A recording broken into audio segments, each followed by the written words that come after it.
दुर्बुद्धीचे मना कदान उपजो नारायणा। आता मज ऐसे करी तुझे पाय चित्ती धरी। उपजला भाव तुझे कृपे सिद्धी जाओ। आता मज ऐसे करी तुझे पाय चित्ती धरी। तुका मने आता लाभ नाही आपरता। आता मज ऐसे करी तुझे पाय चित्ती धरी। विठाला विठाला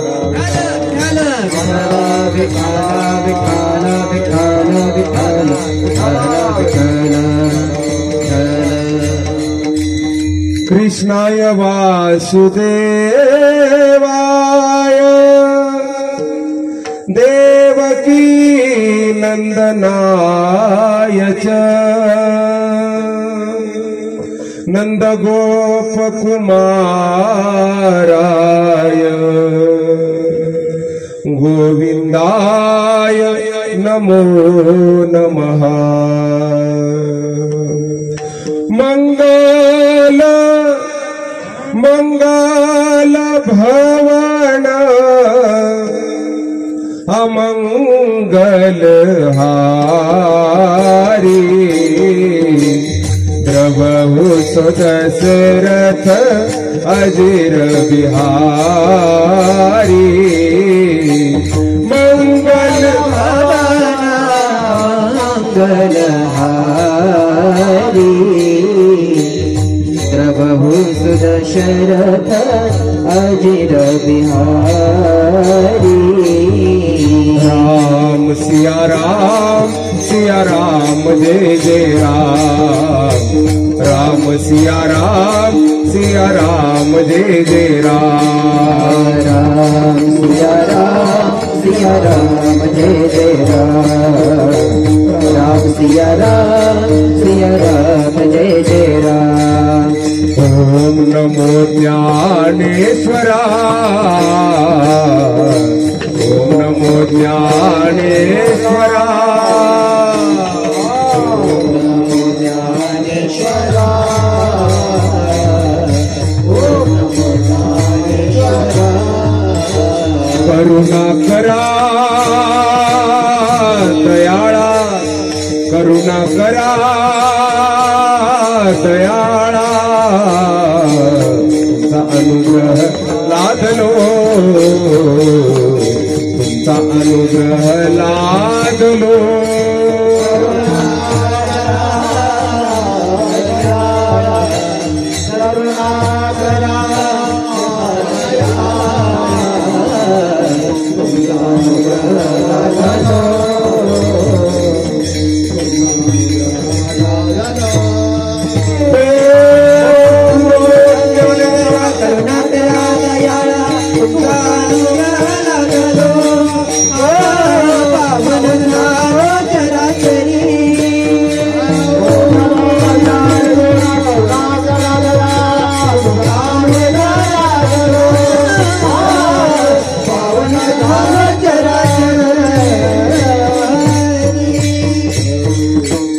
विठाल विठाल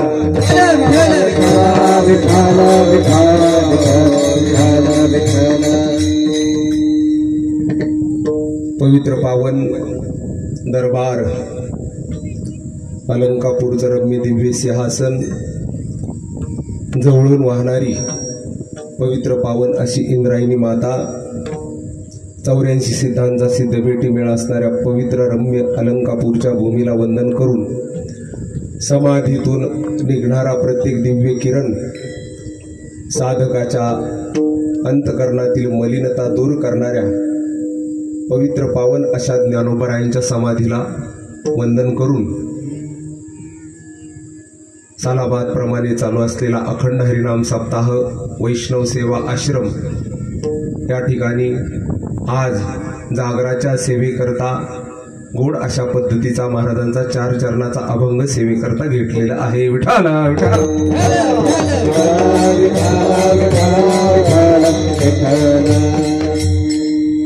अवघ्या 5 ते 7 मिनिटात सेवा गदाफेक अंगावर आलेली आहे.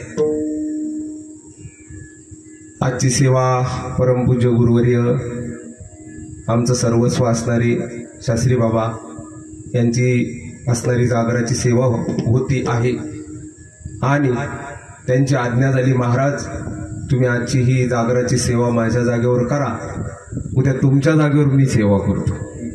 आणि ते थोडंसं अचानक फोन आल्यामुळं थोडंसं युक्तिसंगतही वाटते, कारण काय असेल ते आपलं आपण बघावं. उन्हाळा पावसाळा, गुरुजींना कशाला उन्हाळा पावसाळा. विठाला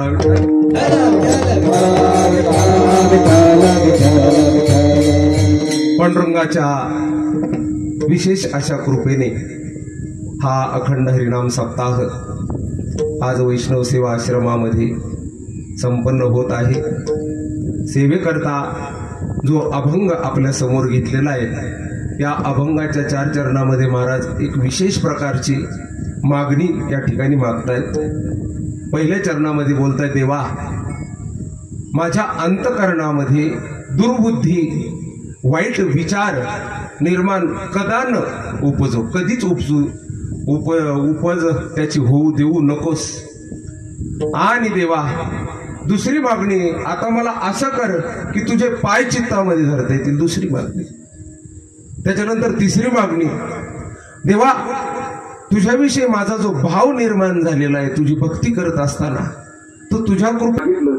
आता शेवटच्या चरणामध्ये बोलतायत काय, देवा जर तुम्ही या माझ्या 3 मागण्या जर पूर्ण करत असेल तर याच्यासारखा जीवनामध्ये लाभ कोणता नाही. विठाला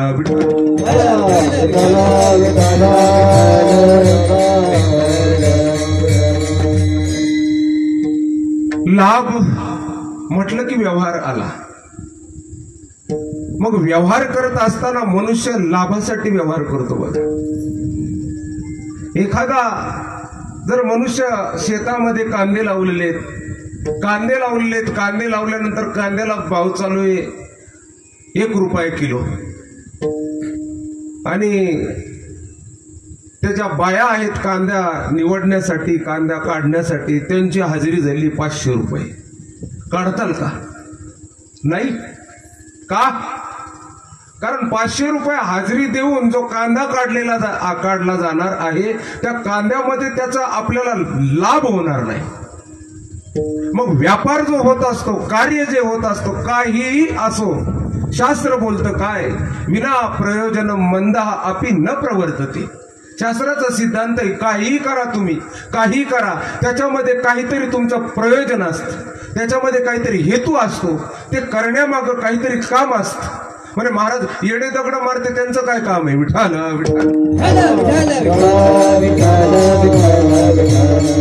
एखादा वेडा माणूस बिनकामाचंच काही कारण नसलं तरी एखाद्याला दगड मारीत फिरतो. काहीच कारण नाही तरी दगड मारायला हातात गोटेच घेऊ. काही कारण म्हणजे याच्यापासून त्याला लाभ काय? अरे लाभ त्याला त्यापासूनही एक लाभ आहे. काय? तो ज्यावेळेस तो दगड मारून राहिला समोरच्याला शिव्या देतोय त्यावेळेस त्याला बरं वाटतं, हे त्याच्या अंतकरणाला समाधान वाटतं, हा त्याचा लाभ तो मानत असतो. म्हणून तो काय करतो? समोरच्याला दगड मारतो. बघा, म्हणून या विश्वामध्ये आल्यानंतर कुठलाही मनुष्य, कुठलाही जीव, कुठलाही व्यापारी, कुठलाही ब्राह्मण, कुठलाही क्षत्रिय, कुठलाही वैश्य, कुठलाही असणारा मनुष्य काही करू शकत नाही, बिना लाभाचा व्यापार करू शकत नाही. बघा, म्हणून लाभ होण्यासाठी व्यापार करतो. मग महाराज या ठिकाणी व्यापार सांगतायत. कोणता व्यापार आहे? तर मी या देहाला आलेलो आहे ना, या देहामध्ये आल्यानंतर जे 5, 50, 100 वर्ष काय असेल ते मनुष्याची जी गणना आहे, किती 50 वर्ष 25 वर्ष असं निश्चित नाही. ते नरदेह दुर्लभ जाना आणि 100 वर्षाची गणना, 100 वर्षाचं आयुष्य एक सरासरीनं दिलेलं आहे. पण 100 वर्षाचं आयुष्य नरदेहाला आहे, पण त्या नरदेहाला 100 वर्षाचं आयुष्य देऊनही त्या नरदेहाचं प्रारब्ध जर 10च वर्षाचं असलं तरी त्या जीवाला आईच्या पोटातून बाहेर आल्यानंतर त्याला 10व्या वर्षी देह ठेवावा लागतो. मग त्याचं 1 वर्ष 10 वर्षाचं धरावं लागतं. विठ्ठल विठ्ठल 1 वर्ष त्याचं काय होऊन जातं, 10 वर्षाचं धरलं जातं. आणि तो जन्माला आल्यानंतर त्याला काय केलं जातं, पहिले एक घड्याळ त्याच्यासाठी एक तयार झालेलं आहे, जी सटवी येते टाकून जाते आणि ती काय करते, ती सांगते काय बाबा एवढे दिवस आहे, एवढ्या दिवसामध्ये तुला जर जमत असलं तर बघ, नाहीतर आलेला आहे भ्रमण करत करत. पंचदशीकार म्हणतायत काय, व्रजंतो जन्मनो जन्म लभंते नैव निवृत्तीम सत्कर्म परिपाकात ते करुणा निधिनो धृतः प्राप्य तीर तरु छाया विश्राम्यंती यथा सुखम. विठाल विठाल कसा आला म्हणे ती नदी असते ना, त्या नदीमध्ये एखादा जंतू आहे, एका तरंगावरून दुसऱ्या तरंगावर, दुसऱ्या तरंगावरून तिसऱ्या तरंगावर, असा हा जीव आतापर्यंत 84 लाख तरंग पार करत करत करत करत चाललेला आहे महाराज. जीवनामध्ये महात्मा आला आणि महात्म्याला दया आली. तो जीव काय करतोय, त्या नदीच्या तरंगावर मोठा पूर आहे, त्या तरंगावर हेलकावे खात खात खात असताना विद्यारण्य मुनी स्वामींनी बघितला. पंचदशी कार ज्यांनी पंचदशी नावाचा वेदाचा सार्वभौम सार्वजनिक सर्व वेदांताचा अर्थ एका ग्रंथामध्ये देणारे पंचदशीकार, त्यांनी तो जीव बघितला नदीच्या किनारी बसलेला आणि तो जीव असा हेलकावे खात होता.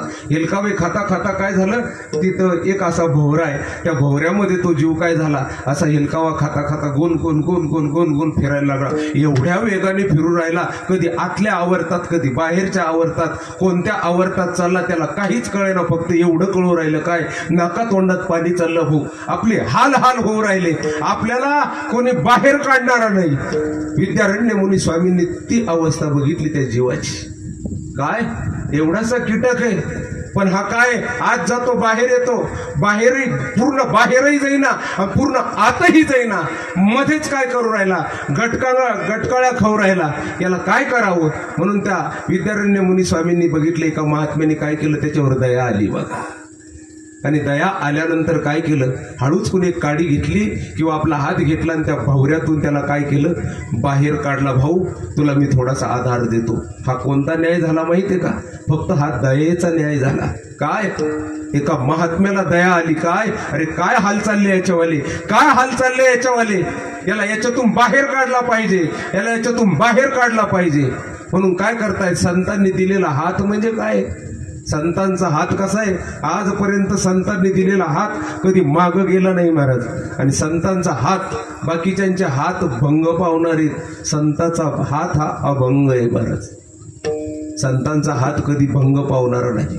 संतांनी एकदा हात पुढे केला, त्या जीवाला सांगितलं, भाऊ भाऊ तू ज्या असणाऱ्या आवर्तामध्ये भटकत आहेस ना, या आवर्तामध्ये फक्त काय चाललेलं आहे, आतल्यातून बाहेर, बाहेरतून आत, आतून परत बाहेर, फिरता फिरता याला फक्त एकच गणित आहे, काय तुझं आयुष्य खाल्लं चाललं आहे. सकाळी काकड्याच्या अभंगात म्हणतो आपण, आयुष्य जात आहे पहा, अभंगाचा हात महाराज. एक हात पुढं केला महाराजांनी. सकाळी सकाळी काकड्यामध्ये आपण हा अभंग नेहमी गातो, काय की आयुष्य जात आहे पहा, हे जीवा तुझं आयुष्य चाललंय, काळ जपत असे महा, काळ तुझी काय करू राहिले, गणना करू राहिले. स्वहिताचा द्वारे परमात्म्याला आपल्या हृदयात ध्यान कर किंवा परमात्म्याच्या ध्यानात येशील, असं तरी वाग्दाने सकाळी सकाळी गायलं जातं. हा असणारा जर काय आहे तर अभंगाचा हात आहे महाराज. आणि हा अभंगाचा हात म्हणजे ठीक त्या मनुष्याची कृपा आहे, ज्या मनुष्याला त्या आवर्तामध्ये काय झालेलं आहे, तो जीव फसत असताना त्यांना दया आली. बघा आपल्या जीवनामध्ये जर महात्मा येत असेल, संत येत असेल, तर असं म्हणू नये की हे संताचा धंदाच आहे, असं नाही राहिला. आपल्या जीवनामध्ये एखादा जर महात्मा येत असेल, आपल्या जीवनामध्ये जर असणारे एखाद्या साधूचे पावले येत असेल, तर असं म्हणू नये काय की त्यांना काय दुसरे काम आहे, ते हेच करीत हिंडत येत. नाही नाही नाही नाही नाही नाही. आपण जर असं म्हणत असेल तर ध्यानात ठेवा, आपल्या जीवनामध्ये सगळ्यात मोठा गैरसमज आपण करत आहोत. जर आपण हा गैरसमज करत असेल तर ध्यानात ठेवा, हे आवडतं. आणि हे असणारा जो भवरा आहे, हा भवरा आणि ही माया नदी, याच्यामध्ये गटंगळ्या खाल्ल्याशिवाय दुसरं काही भेटणार नाही आपल्याला. विठाला विठाला.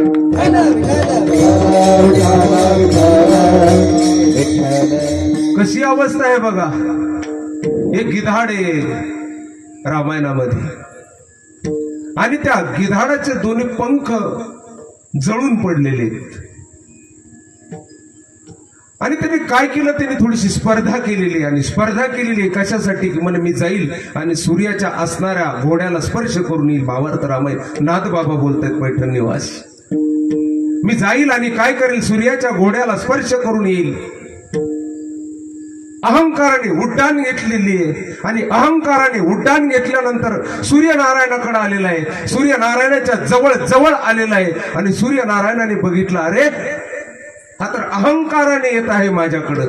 म्हणून सूर्यनारायणाने काय केलं, सकाळी सकाळी असणारी तो त्याचा जो सारथी आहे, आपण काकड्याच्या अभंगातच सारथ्याचं नाव घेतो बघा.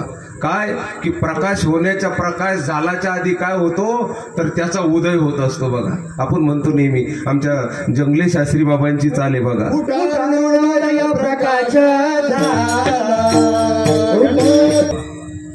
उठा अरुणोदय प्रकाश झाला, घंटा गजर गरजेनला, हरी चौघडा सुरू झाला, काकड आरती समयाचा, महाद्वारी वैष्णव जन. तिकडच्या काही चेहऱ्यावरच तेज खालीवर झालेलं पाहिलं मग माऊल्यांचं. आमच्या खालच्या गावच्या एक 10-15-20 महिला यायच्या बघा इथं. आणि आम्ही जंगली बाबांचा तो जो काकडा आहे त्याच्या 3-4 क्लिप आहे त्याचं या ठिकाणी गोड अशा पद्धतीचे त्या चाली बसवायचो आणि त्या चाली घोकायचे माऊल्या. काय भेटलं काय भेटलं काय भेटलं काय सांगावं. खुरपायचं तर काम त्या करतातच, त्यांच्या पाचीला पुजलेलं हे ते काम, काम सोडून काय नाही. खुरपायचं काम चालू आहे, शेताच्या लोकांच्या मजुरी करायचं काम चालू आहे अमोल महाराज. पण तुमच्या गुरुजींनी काकडा दिला बघा जगाला. त्याला वारकरी चाली म्हणतात, ज्याला खरोखरच्या ओरिजिनल चाली म्हणतात, की ज्या देवाला आवडतात. अशा पाठीमागून आलेल्या नारदापासून चाली, त्याच्यामध्ये मोठमोठ्या महात्म्यांच्या मुखाचा स्पर्श झाला, त्या ज्याने देव आळवला जातो महाराज. त्या चाली आम्ही घोकायचो. आमच्या खेळात एक अक्का नाही राहिली फक्त, बस बाकीच्या सगळ्या आहेत. ते एक अक्का हरपली मध्ये, बाकीच्या सर्व आहेत. आज मला समाधान वाटतं या देवाच्या दारामध्ये त्या माऊलीने आजही तो हात सोडलेला नाही देवाचा, पांडुरंगाचा. आजही येतात बघा, खालचं गाव आजही तेवढ्या माऊल्या मला आजही तिथं समोर दिसतात. का? कारण त्या पांडुरंगाची कृपा त्यांना माहिती आहे. काय चालू आहे काम, रोज करतात हो. पण रोज करतात ना, तर रोज केल्यानंतर ज्याच्या तिथं मजुरीला जातात ना, तिथल्या माणसाला वाटतं काय की यांना चहा पाजला पाहिजे, यांना काहीतरी चांगलं खाऊ घातलं पाहिजे. का? कारण त्याच्या शेतामध्ये भलं त्याच्या गळ्यात माळ नसाना, पण त्याच्या शेतामध्ये खुरपिताना, त्याच्या शेतामध्ये काम करताना पांडुरंगाचे अभंग गाऊन काम होऊ राहिले महाराज. का? त्याच्या गळ्यात माळ नसली तर तो म्हणतो चहा. अरे बिना माळीचे माणसं चहा पाजतात महाराज. नाहीतर काही काही 8 दिवस ते गेले, चहा बी पी म्हटले ते विठाला.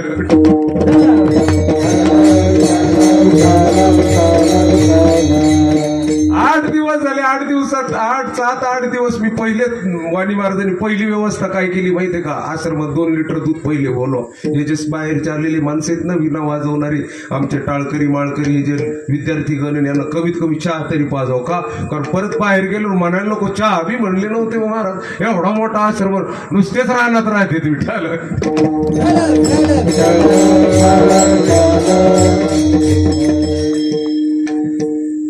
म्हणे अरुणोदय त्या अरुणाला सांगितलं मी याच्या पंख जाळणार. अरुण म्हटलं माझा मुलगा आहे, म्हणे नाही नाही जाळणार. आणि त्या अरुणाचा मुलगा त्याचे दोन्हीच्या दोन्ही पंख त्या गिधाडाचे जाळून टाकलेले.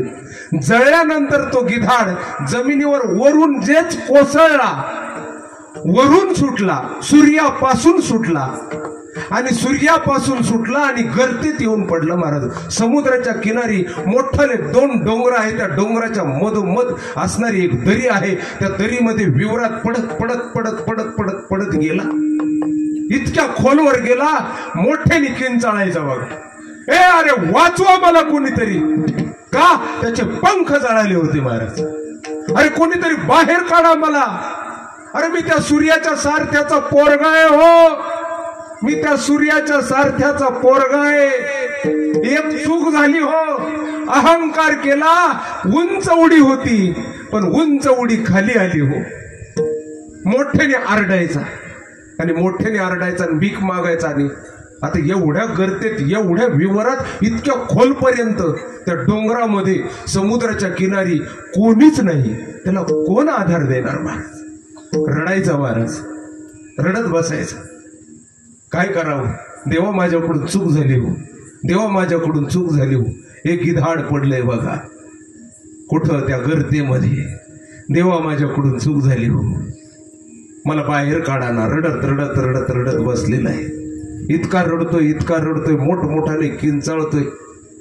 एवढा आरडतो लांब पर्यंत, जिथपर्यंत आवाज जातो तिथपर्यंत जीवच नाही. आणि तो सांगतो, मुनी एक नाम चंद्रमा ओही, लागी दया देखी करी मोही. बहु प्रकार तेहि ज्ञान सुनावा, देह जनित अभिमान छड़ावा. त्रेता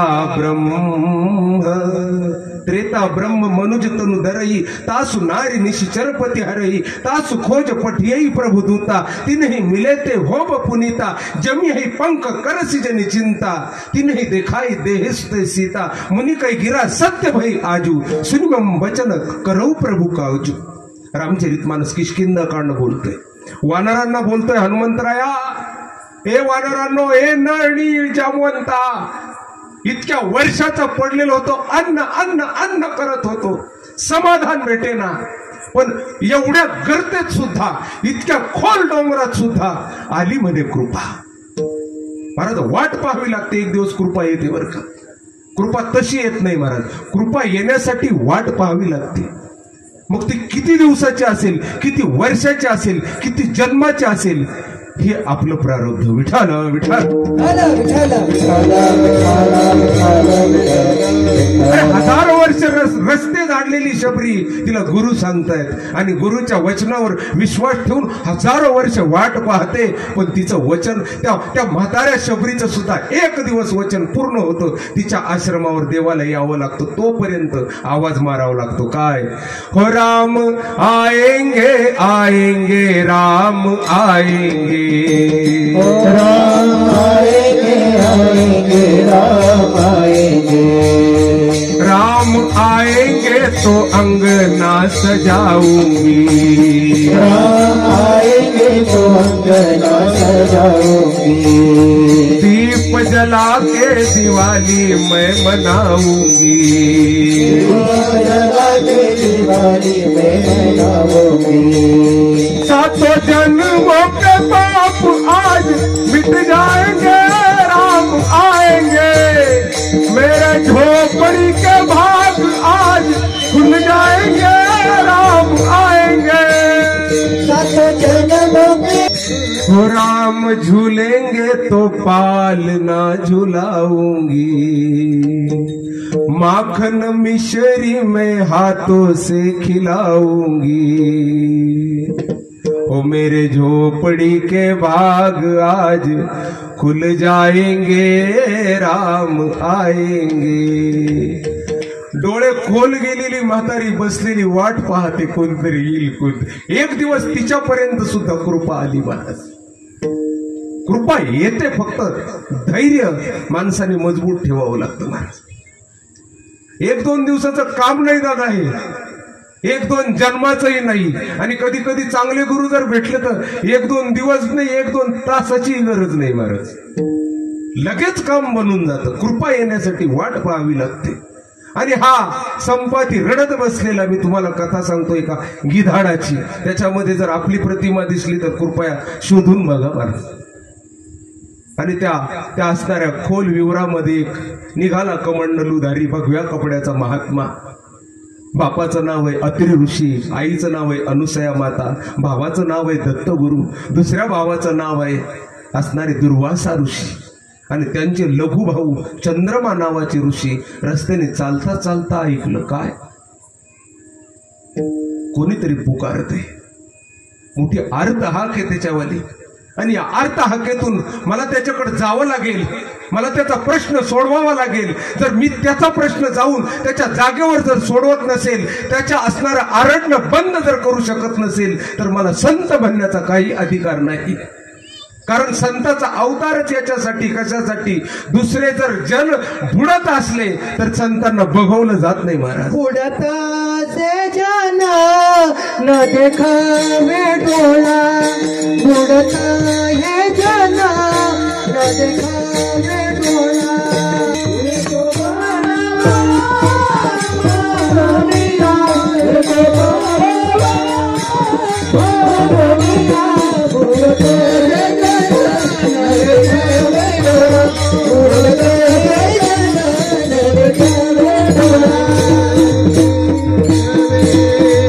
आला कळवळा, गेले त्या विवरामध्ये आतमध्ये. हे भाऊ म्हणे, महाराज अरे का रडतोयस? बघा ना माझे पंख जळाले हो. म्हणे कारण म्हणे अहंकार केला देवा, अहंकाराचं फळ आहे, माझे पंख जळाले म्हणे. काही नाही, इतक्या दिवसाचा आरडतोय ना, याचं फक्त एक कारण आहे म्हणे, चूक माझी आहे म्हणे. कोणाचाही दोष नाही. मला माझ्या बुद्धीवर, मला माझ्या बळावर, मला माझ्या पंखावर अहंकार झाला, आणि अहंकारामुळं सूर्यापर्यंत गेलो, पण सूर्याने पंख जाळले म्हणे. कित्येक वर्षाचं पाणी पाणी पाणी करतो, कोणी तोंडामध्ये पाण्याचा थेंब टाकीना म्हणे. तुम्ही दया करता का? येतायत कमंडलूतून पाणी काढलं आणि त्या जटा गिधाडाला आपल्या मांडीवर घेतलं आणि त्याच्या तोंडामध्ये पाणी घातलं. आणि बोल कोण? म्हणे संपाती. म्हणे का पडलाय? म्हणे अहंकार केलाय. म्हणे थांब, तुला मी पंचीकरणाचा विषय सांगतो म्हणे. क्षितिजल पावक गगन समीरा पंचरचित अधम शरीरा. अरे गिधाडा रडू नकोस म्हणे. हा जो देह आहे ना, हा क्षिती पृथ्वी आप तेज वायू आणि आकाश या 5 तत्वापासून बनलेला आहे. क्षिती जल पावक गगन समीरा. एका चौपाईमध्ये गोस्वामी तुलसीदासांनी पंचीकरणाचा विषय सांगितला. या 5 असणाऱ्या तत्वापासून हा देह जन्माला आला म्हणे. तू असणार, तुझं शरीर आकाशात उडणार आहे म्हणे. तुझ्या शरीरामध्ये जास्त भाग कशाचा आहे? वायू प्रधान शरीर आहे तुझ्यावर. मनुष्याच्या शरीरामध्ये असणार हे मृत्तिका प्रधान आहे, माती प्रधान आहे, पृथ्वी प्रधान आहे. म्हणून मनुष्याच्या शरीराला पार्थिव देह म्हणतायत. म्हणून देह या धरतीशी निगडीत राहतो. पाण्यातला मासा जो आहे ना भाऊ, त्या पाण्यातल्या माशाचं जलीय शरीर आहे, त्याच्यामध्ये पाण्याचा अंश जास्त आहे, म्हणून तो पाण्यामध्ये राहतो. त्याला पाण्यामध्ये वागता येतं. धन्या धीर धारण कर, धीर धारण कर. मी तुला उपदेश दिलेला आहे म्हणे. मी चंद्रमा आहे म्हणे. ज्याच्या जीवनात चंद्र आला आणि त्याच्या जीवनात जर शीतलता येत नसली तर माझ्या अनुसया मातेच्या तपश्चर्यावर बोट उचलतील म्हणे लोक. म्हणून बाबा एक काम कर, असाच राहा, वाट बघत राहा, वाट बघत राहा. आणि वाट बघितल्यानंतर काय होईल? तुझ्या दारामध्ये एक दिवस रामदूत येतील. धन्या नळ निळ जामवंत अंगद हनुमंत येतील म्हणे.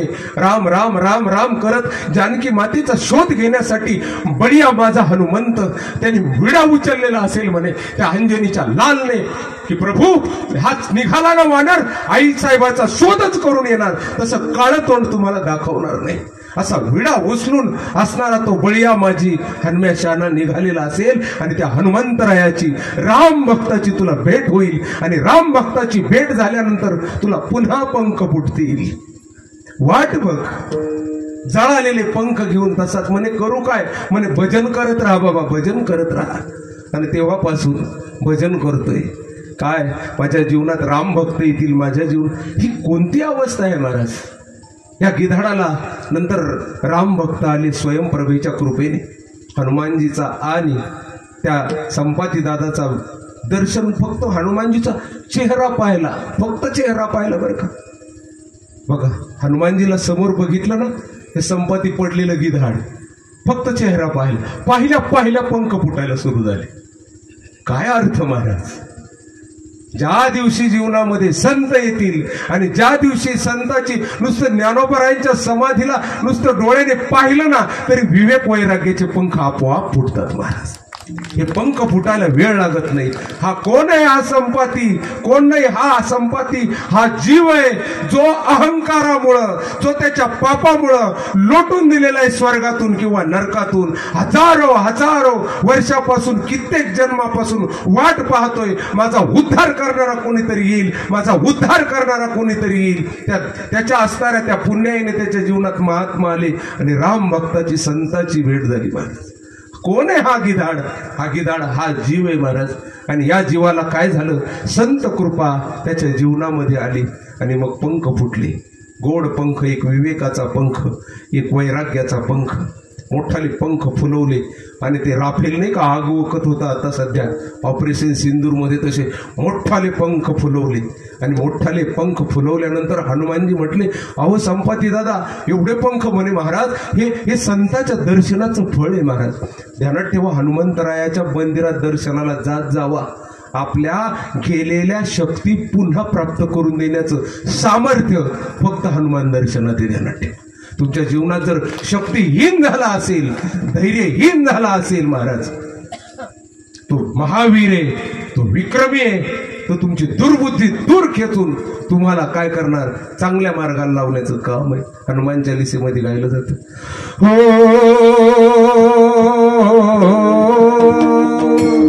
महावीर महावीर महावीर महावीर विक्रम बजरंगी कुमति निवार सुमति के संगी राम सिया राम जय जय राम राम सिया राम जय जय राम राम सिया राम जय जय राम सिया राम जय जय राम। तेरी जीवन नैया पार न होगी राम के बिना, जीवन नैया पार न होगी राम के बिना। तेरी जीवन नैया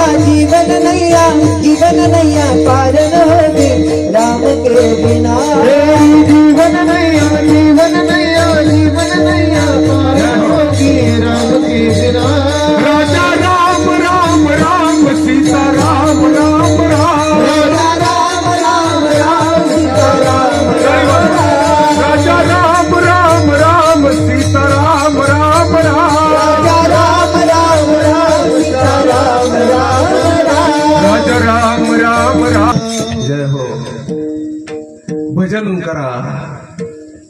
पंख फुटले। आता हनुमंतराय त्याला विचारतायत, भाऊ कसं वाटतं? म्हणे खूप आनंद वाटू राहिला महाराज। या पंखाची किंमत काय? म्हणे या पंखाची किंमत खूप मोठी। म्हणे याच्यासाठी मला एक एक क्षण मोजावा लागला। म्हणे याच्यासाठी मला काय नाही कष्ट केले म्हणे मी जीवनामध्ये।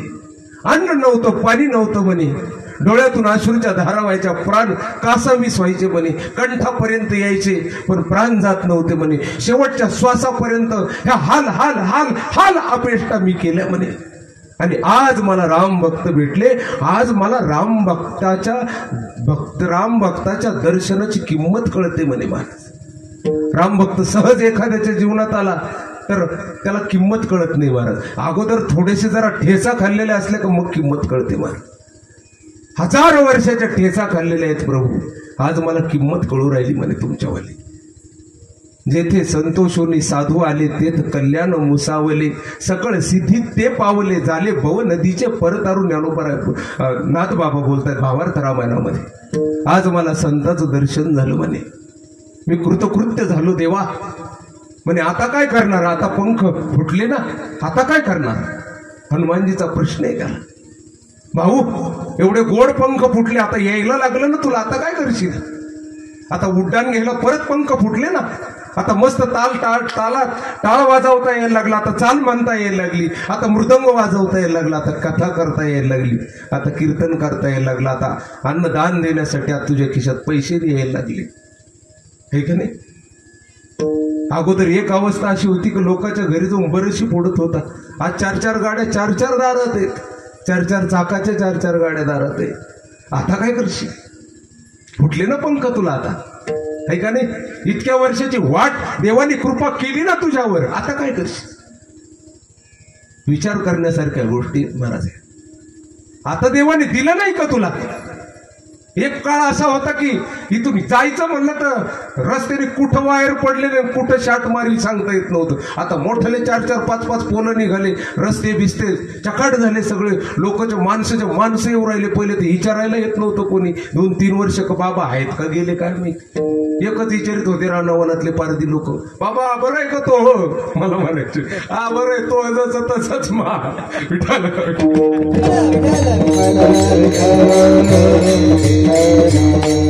लोक म्हणतात पारधी त्रास देतात महाराज. या जागेवर स्वामीजीचे पावलं लागलेले आहेत महाराज. या जागेवर मी आवर्जून सांगतो, माझ्या पांडुरंगाची पावलं लागलेली. इथे येणारा पारधी सुद्धा अभंग म्हणतो, ध्यानात ठेवा. इथे येणारी ते पारधीची एक माऊल आहे, माऊली, ती काय नाव तिचं, पंखा काहीतरी नाव आहे, ती यायची मला अभंग म्हणून दाखवायची महाराज. माझ्या स्वामीजीच्या कृपेने इथे येणारा विरोधी माणूस सुद्धा सरळ होऊन आलेला आहे इथपर्यंत. विठाल विठाल कबीर महाराज आले. विठाल विठाल.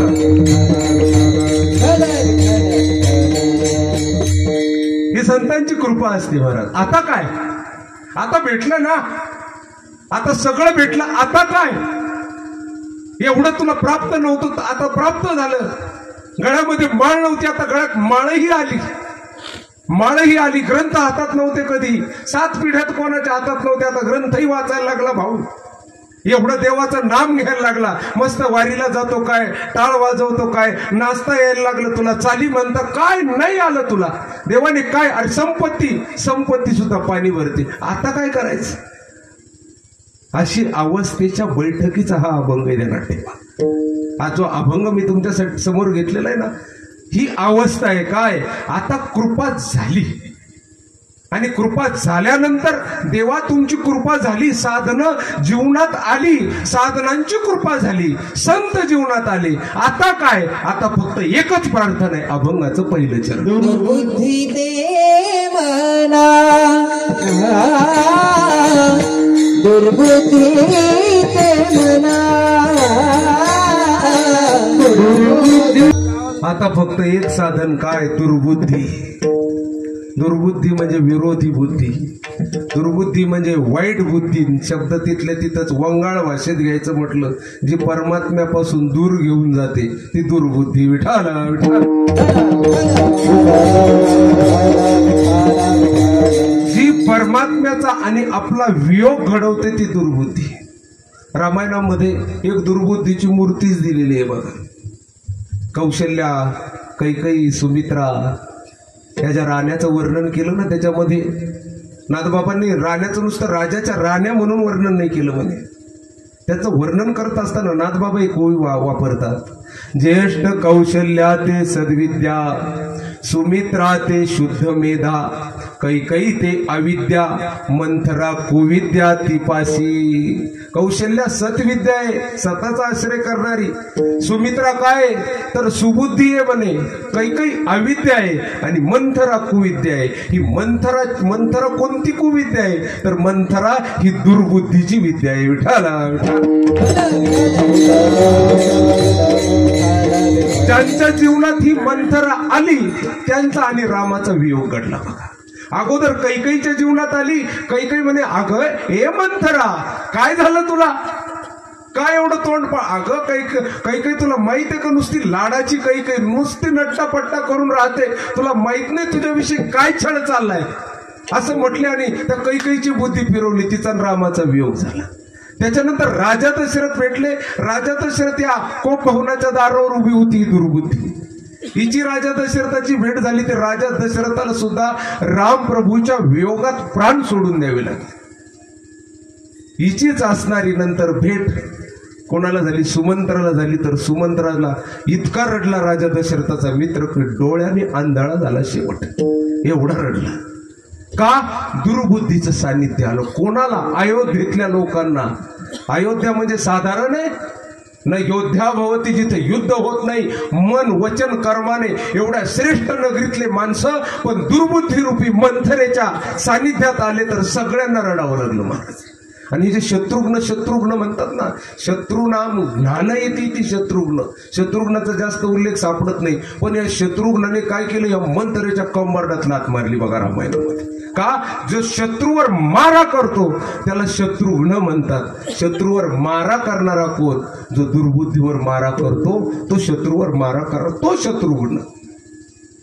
म्हणून दुर्बुद्धी महाराज बोलतात माझ्या जीवनामध्ये देवा हे नारायणा तुला मी विनंती करतो भाऊ, काही द्यायचं की नाही नंतर ठरव. मागलं नाही मागितलं काय असेल ते देवा तू द्यायचं. मी माझी सेवा घडलेली, मी माझे साधनं घेऊन, मी माझं तुम्हाला सांगितलं सगळं, एवढं सगळं घेऊन तुझ्यापर्यंत आलो. काय असेल ते ज्याचं त्याचं जे ते साधन घेऊन मी माझी कथेचं कीर्तनाचं साधन तुझ्या दारात आलो. पण आता एक काय? पहिली गोष्ट, पहिली अट, पहिली मागणी. देवाकडे जर मागायचं असेल, बोरला पाणी नका मागू, गाड्या नका मागू, वावर नका मागू. देवाला फक्त मागताना एक बोला, देवा मला एक काम कर. काय? दुर्बुद्धी माझ्या अंतकरणामध्ये निर्माण होऊ देऊ नकोस. आणि जर दुर्बुद्धी निर्माण झाली तर माझा परमार्थ बिघडल देवा. रामायणामध्ये तुम्हाला सांगतो या दोन दुर्बुद्ध्या, एक सद्बुद्धी आणि एक दुर्बुद्धी, समोरासमोर दोन पात्र ठेवले बघा. थोडस भजन करा. विठाला विठाला.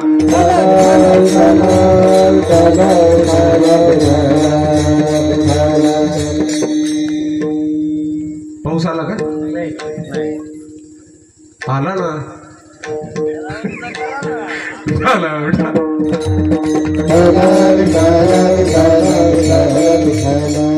रामायणामध्ये दोन समोरासमोर आहे. हे जे पात्र आहेत ना महाराज, हे रामायण तुम्हाला महाराजाचा रामायणाचा अभ्यास म्हणून महाराज तिकडे जातात. तसा अर्थ नाही. तुम्हाला हे सांगत असताना दुर्बुद्धी सांगताना मंथरेला धरलं की लवकर समोरच्याला कळते. कारण ते पात्र तसं जगलेलं आहे. रामायणामध्ये एक एक पात्र, एक एक जे त्याला सिद्धांत म्हणतात ना वेदांतातल्या, त्या एक एक सिद्धांतासाठी एक एक पात्र उभं आहे महाराज. म्हणून रामायणाच्या भाषेतून समाजापर्यंत लवकर पोहोचतं. त्याचे संस्कार तेवढे आपल्या अंतःकरणावर झालेले आहेत महाराज. महाभारत माणसाला जास्त नावं नाही आठवत महाभारतातली. महाभारतात फक्त शकुनी, मामा, दुर्योधन एवढंच 2-3 नाव आठवते. पण रामायणाचे एवढे संस्कार आहे या जनसामान्यावर, भारतामध्ये राहणाऱ्या भारतीयावर, की त्यांच्या नसा नसात त्याचे संस्कार आहे महाराज. जुना काळ जरी होता, जुन्या काळामध्ये गायलं जातं काय?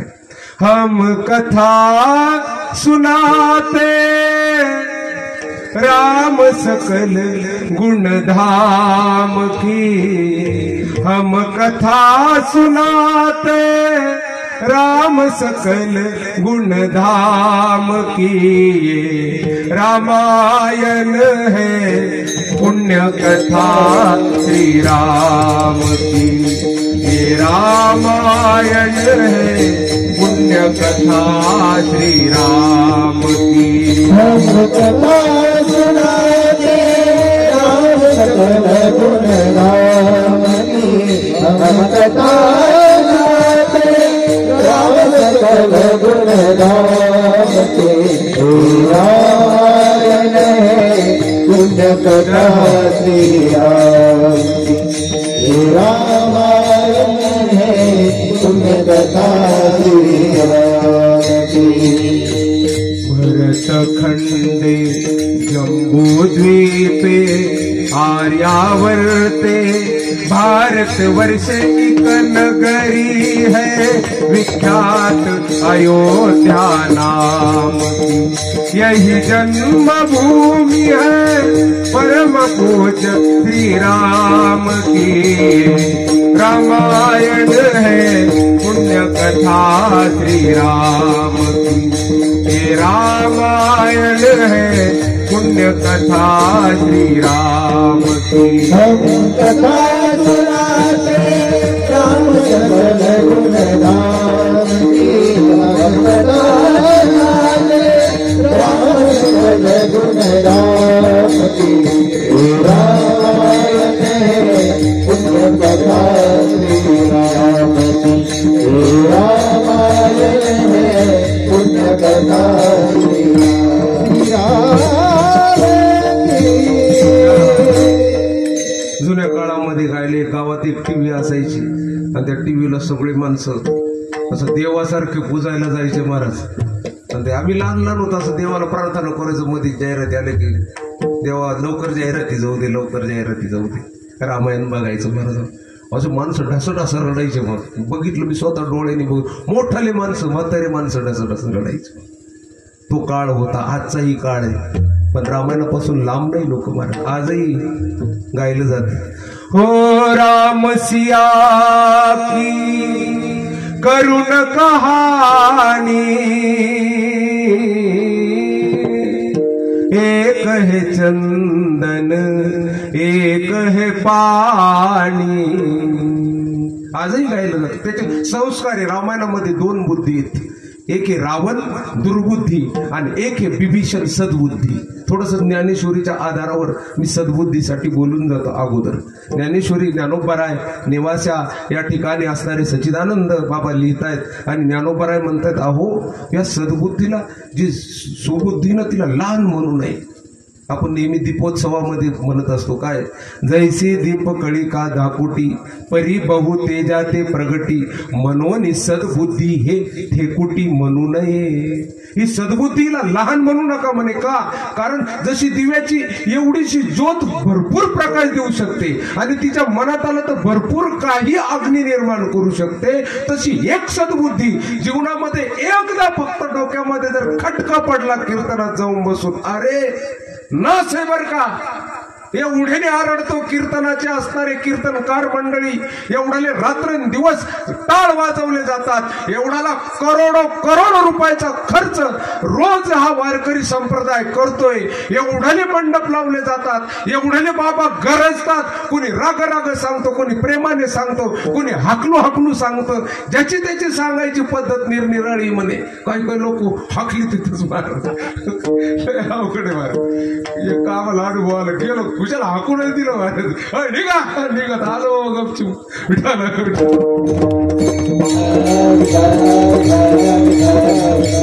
आता कसं आहे, सिंह एकदा थोडा म्हातारा झाला का त्याला कोणी बी नसायचा प्रयत्न करतो महाराज. सिंह जेव्हा असतो ना त्यावेळेस कोणी जवळ नाही येत. आणि सिंहाने फक्त ते पृथ्वीराज जाधव म्हणायचे, उंदराचा सुळसुळाट झाला याचा अर्थ काय बने, याचा अर्थ आहे महाजर रोड झाले.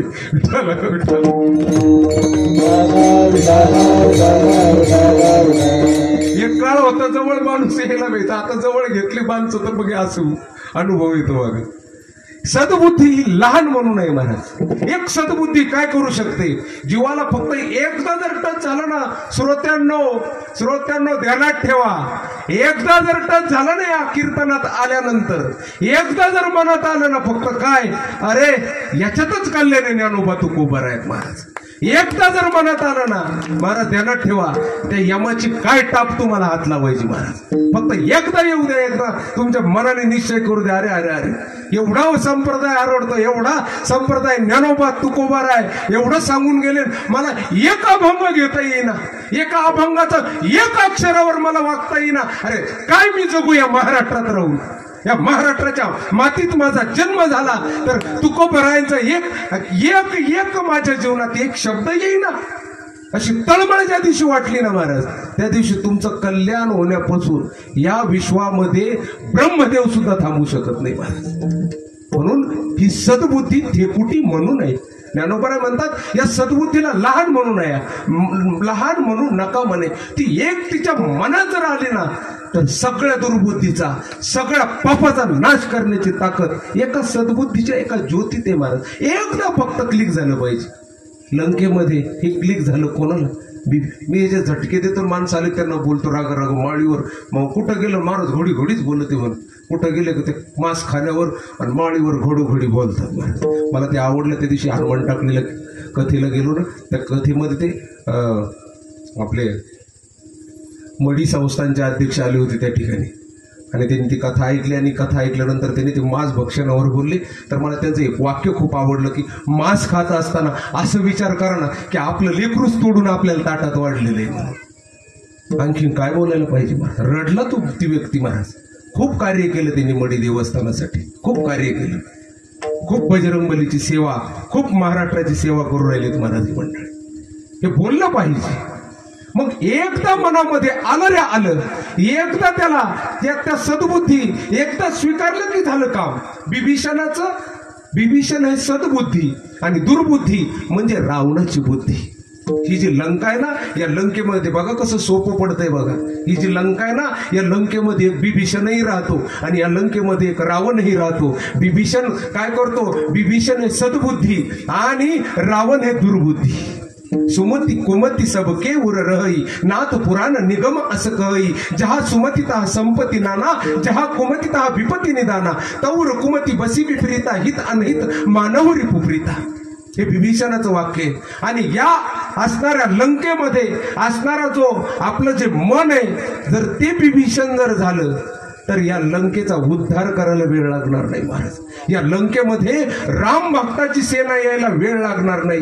या लंकेमध्ये सत्यरूपी प्रभू श्री रामचंद्राची झेंडा उभारण्यापासून कोणी थांबू शकणार नाही महाराज.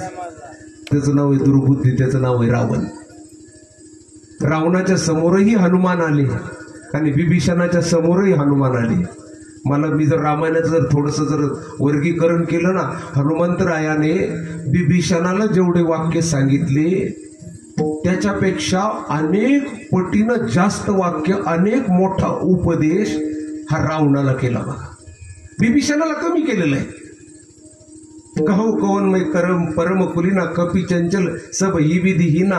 प्रात ले जो नाम हमारा ते दिन ताईन में, असमय अधम सखा सुनू मुह पर. मी आदम आहे रे, मी नीच असून माझ्यावर कृपा केली, विभीषणा तुझ्यावर करणार नाही का? एवढंच वाक्य वापरलं कोणी हनुमंतरायाने, एवढंच, जास्त बोलले नाही. पण रावणासाठी पूर्ण प्रभू रामचंद्र कोण आहेत, परमात्मा कसा अवतार धरतो, कोणासाठी धरतो, त्याच्या अवताराची कारण काय, सगळंचे सगळं सगळं सगळं सगळं अवतार कार्यापासून सांगितलं. रे तुझ्यासारखे मूर्ख जन्माला येतात, धर्माची हानी होतात, त्यावेळेस धर्माचं रक्षण करण्यासाठी तुम्ही अवतार धरता, सगळे कार्य सांगितले. धर्म रक्षावया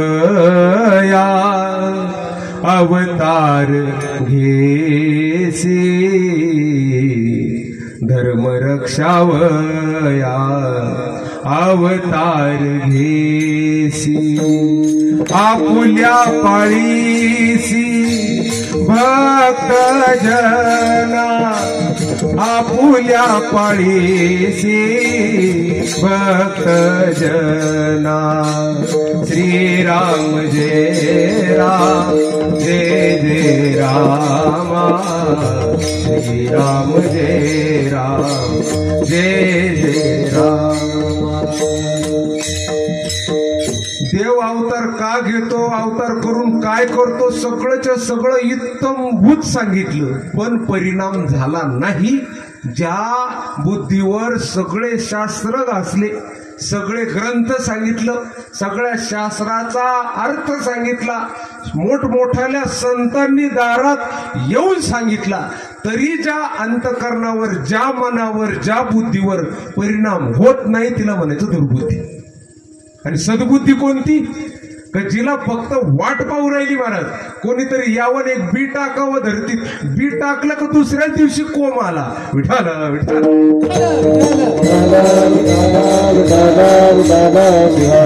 तेव्हा माझा अंतकरण त्या दुर्बुद्धीपासून दूर ठेव. थोडक्यात सांगायचं, रावणापासून दूर ठेव. रावणाचे जे विचार आहे, पापाचे जे विचार आहे, त्या पापाच्या विचारापासून देवा मला दूर कर. आणि काय कर, कदा शब्द वापरला, कधीच नाही, कधीच नाही. कधी कधी काय होतं, कदा म्हणजे कसं, रविवारी, बुधवारी, अजून कोणते वार आहेत, मंगळवारी, आहे का नाही. याला काय म्हणायचं, कदा. एक जण तर म्हणे, महाराज आमचे ते ना इथं नाही पण यात्रेला गेले का मग खाते. बरं आहे भाऊ, मला नाव सगळं माहिती तात्या. इकडं कधीच नाही म्हणत, फक्त तिकडे गेले का बाहेर राज्य सोडून मग वा रे वा. याला म्हणायचं कदा न उपजो नारायण देवा, मला कधीच नाही, कधीच मनामध्ये माझ्या दुर्बुद्धी निर्माण होऊ देऊ नको. दुर्बुद्धी काय करते महाराज, माणसाचा घात करते, माणसाला इतक्या वाईट मार्गापर्यंत नेऊ. कारण बुद्धी हा सारथी. कालच मला वाटतं हा विषय झाला कठोपनिषदामध्ये, काय की आत्मानं रथिनं विद्धी शरीरम रथमेव तू बुद्धिम तू सारथिम विद्धी मनः प्रगृहम एवच इंद्रियानी हयान आहू विषयांस तेषु गोचरान. असं कठोपनिषद सांगतं काय की ही जी बुद्धी ना, हा जो रथ आहे ना, 5 इंद्रियाचे घोडे लावलेले आहेत. आणि ह्या घोड्याला बांधलेला जो लगाम आहे, तो लगाम म्हणजे मन आहे. आणि ते मन जिच्या हातात आहे ती बुद्धी. आणि ती बुद्धी जर जाणकार असली तर हा पूर्णच्या पूर्ण घोडा, हा रथ कुठं जाईल, कुठंतरी देवाच्या देवालयात जाईल, कुठंतरी अयोध्येला जाईल, कुठंतरी प्रयागला जाईल, कुठंतरी गोड असणाऱ्या क्षेत्रावर जाईल. आणि याच रथाचा जर सारथी भंगारा असला तर कुठं जाईल सांगता येईल का. काय सांगायची गरज, रोज त्याच्यामध्ये आहात. म्हणून बुद्धीवर परिणाम जर कोण करत असेल तर देवा तुमची कृपा करते बघा. म्हणून काय करा, दुर्बुद्धी ते मना कदा न उपजो मना. देवा पहिली गोष्ट, तुझ्याकडं मागणी मागू राहिलो मी. मागणी मागत असताना माझी पहिली अट आहे काय, माझ्या मनात शेवटपर्यंत एकदाही वाईट बुद्धी येऊ देऊ नको. ही दुर्बुद्धी ते मना कदा न उपजो नारायण. आता गाभ्याचा विचार करू अभंगाच्या, काय देवा दुर्बुद्धी ते मना कदा न उपजो नारायणा. याचा अर्थ असा नाही की या संसारात मला दुर्बुद्धी होऊ देऊ नको, इतका साधा अर्थ नाही अभंगाचा महाराज. विठाला विठाला याच्यामध्ये, या प्रपंचात जगत असताना आणि याच्यामध्ये वागत असताना माझ्या अंतःकरणामध्ये देवा कधीच दुर्बुद्धी येऊ देऊ नको, असा अर्थ नाही महाराज. याचा अर्थ जर बघायचा असेल तर, याचा अर्थ जर आणखीन याच्यावर प्रकाश करायचा असेल तर अभंगाच्या 2ऱ्या चरणावर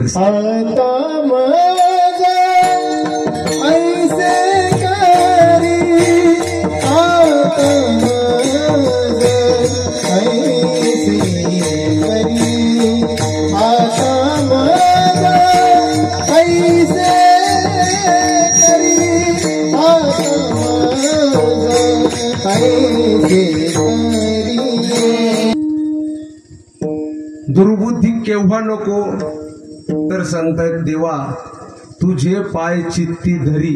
याची जी माझी प्रक्रिया चालू आहे त्याच्यामध्ये दुर्बुद्धी नको.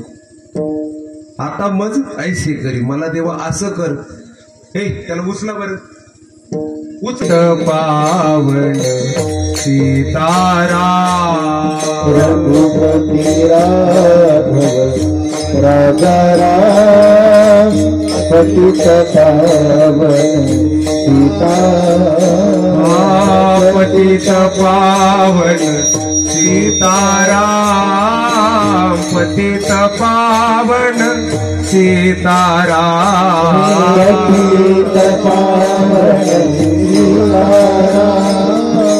पतित पावन सीताराम. बोलो रघुपति राघव राजा राम पतित पावन सीताराम.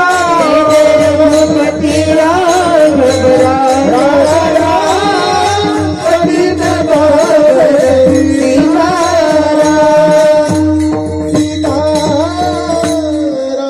आताच म्हणत होतो साहेब जरा थोडस डिल्ल घेतला आम्ही तर याच होत.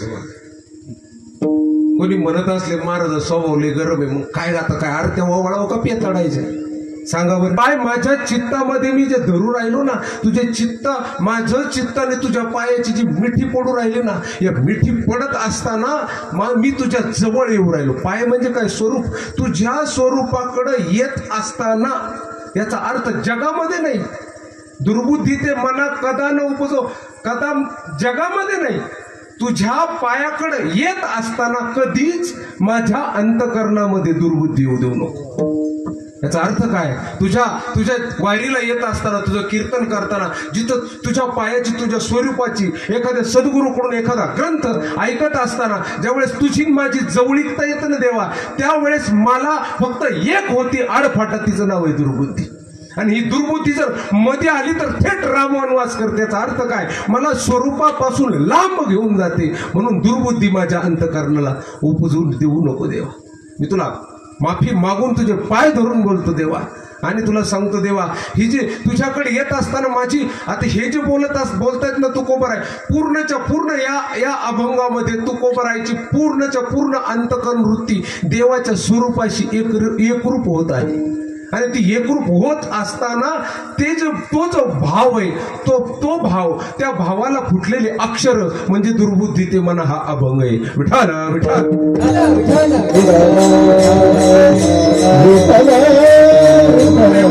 एक काम कर, माझ्या अंतकरणामध्ये जर दुर्बुद्धी निर्माण होऊ देत नसला, तुझ्या स्वरूपाकडे मी जर येत असेल तर देवा फक्त एवढंच कर, माझा आणि तुझा जो